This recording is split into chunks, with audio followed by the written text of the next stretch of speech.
안녕하세요. 2월 17일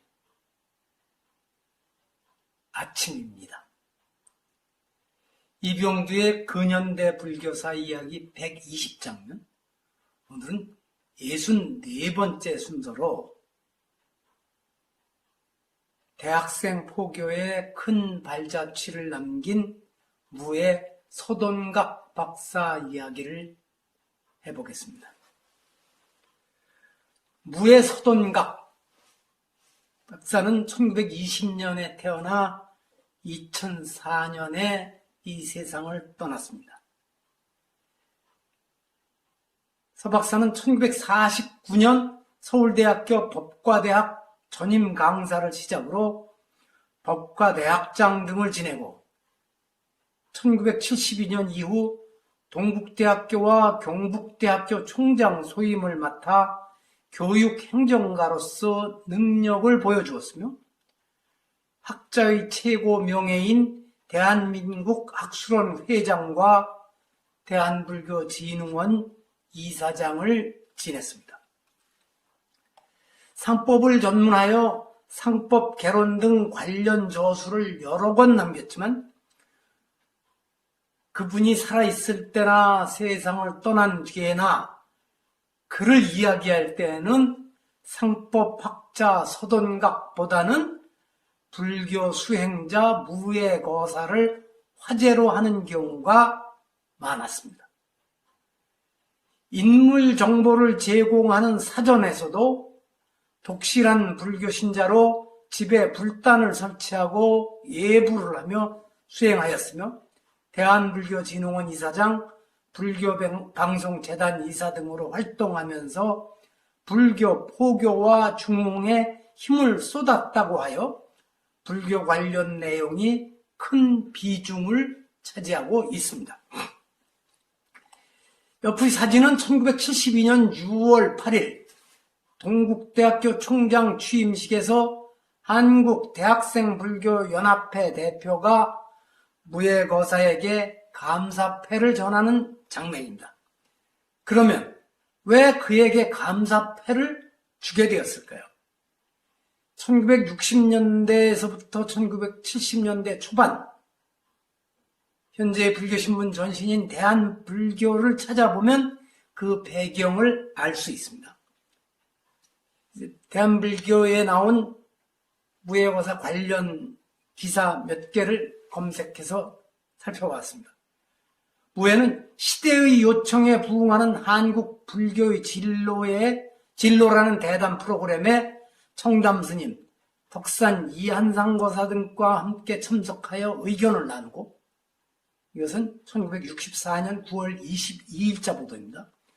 동국대학교에서 열린 불교 교재 고불식에 참석하여 불교 교과서 간행이 한국 불교 중흥의 계기가 될 것이라는 축사를 하였습니다. 1967년 3월 19일자 보도입니다. 자신들을 지도해주는 분들에 대한 고마운 마음을 담아 탄호, 숭산, 광덕 스님과 이기영, 서경수 교수 등과 함께 대불련 명예회원으로 추대되었으며 이것은 1967년 4월 23일자 기사입니다.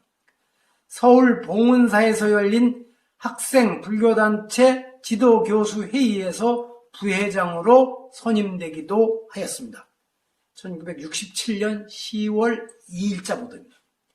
대불련 출신 모임인 한국학사불교회, 현재의 대불련 동문회죠. 창립총회에 참석하고 이것은 67년 10월 8일자 기사입니다. 봉은사의 대학생 수도원 지도교수로 수계법회에도 함께 하였습니다. 대한불교 1969년 10월 26일자 기사입니다. 무에는 대불련 창립되기 전 서울대학교 법대 불교 학생회 법불회라고 불렀습니다. 시절부터 지도교수를 맡아 정성을 기울였으며 대불련 창립 이후에도 지도교수를 맡아 수련대회에 동참하는 등 적극 지원하였고 그 고마움을 학생들이 감사패에 담았던 것입니다. 그는 본래 아버지가 사찰 참배도 좋아하지 않는 유교 집안에서 태어났지만 할머니 손을 잡고 절에 따라다니면서 부처님에게 마음이 끌렸다고 합니다. 이처럼 정서적으로 부처님께 다가가던 그가 불법에 더 가까이 그리고 더 깊이 들어가게 된 것은 일본 유학 시절 불교 학생회에 참여하여 본격적인 공부를 하게 되면서부터였습니다. 교토대학에 입학한 뒤에는 학교 근처에 있는 정토종 광명 수도원에서 스승을 만나 아침 예불에 참여하고 연부를 하는 등 신앙심을 키우는 동시에 유학생활의 어려움을 달래기도 하였습니다. 1944년 학병으로 징집되어 중국 전선으로 떠나기 전날 이 수도원에서 법화경을 빌려가 등에 지고 다니며 무심으로 연부를 하였고 1956년 미국 유학을 마치고 귀국하는 길에 이 법화경을 반납하였다고 합니다. 무예거사가 자신의 집에 불당을 모시고 조석 예불을 드리며 연부를 이어가게 된 데에는 20대 젊은 시절 전장에서 법화경을 등에 모시고 다니며 가피를 입었던 개인 역사가 있었던 것입니다. 제가 1996년부터 파라미타 청소년협회 사무국장 소임을 맡았을 때 후원을 요청하러 여러 차례 대한불교진흥원으로 가서 서박사님을 찾아뵙고 사정 말씀을 드렸습니다. 크지는 않은 금액이지만 진흥원에서 후원금을 받은 일이 있었고 충북 괴산과 경북 상주 경계에 자리 잡은 진흥원의 수련시설 다보원에서 지도자 연수를 진행할 때에 박사님께서 실무자들과 함께 와서 격려해 준 일도 있습니다. 동국대학교와 경북대학교 총장을 지내고 대한불교진흥원이라는 거대한 재단의 이사장을 맡고 계셨지만 제가 매우 편하게 말씀을 드리고 소탈한 그분의 말씀을 들을 수 있게 하여서 그분의 인격이 어떤지를 느낄 수 있었습니다. 한국 불교계의 큰 별 중에 한 분이었습니다.